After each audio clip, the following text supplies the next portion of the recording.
என் அன்பான மகனே, மகளே, நீங்கள் உங்கள் வாழ்க்கையில் நீண்ட நாட்களாக ஒரு பாரத்தை சுமந்து கொண்டிருக்கிறீர்கள். அந்த பாரம் உங்கள் மனதையும் இதயத்தையும் சோர்வடைய செய்துள்ளது. கடன் என்ற சுமை சில நேரங்களில் உங்கள் அமைதியை குலைத்துள்ளது.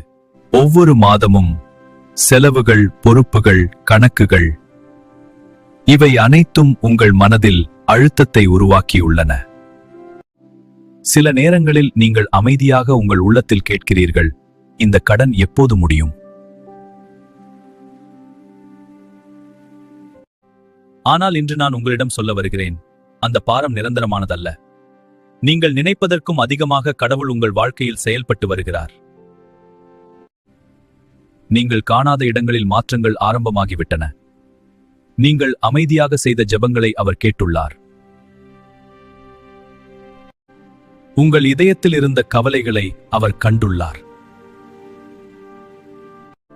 உங்கள் வாழ்க்கையில் இருக்கும் கடன் சுமை மெதுவாக குறைய ஆரம்பிக்கும்.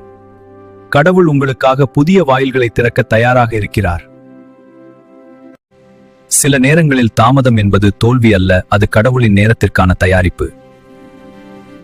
நீங்கள் அனுபவித்த காத்திருப்பு ஒரு பெரிய ஆசீர்வாதத்திற்கு உங்களை தயார் செய்தது.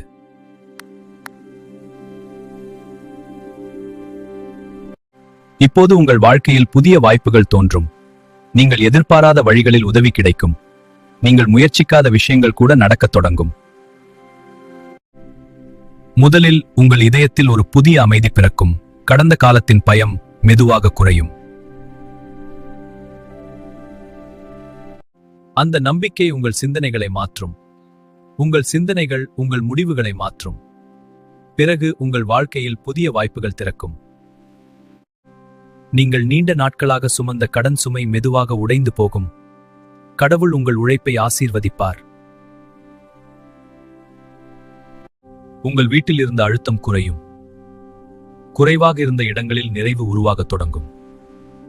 இப்போது நம்பிக்கையுடன் சொல்லுங்கள், கடவுளே, என் கடன் சுமையை அகற்றி புதிய வழியை திறக்கவும். அந்த ஜெபம் உங்கள் விசுவாசத்தை வலுப்படுத்தும். பயத்தை விடுங்கள், சந்தேகத்தை விடுங்கள்.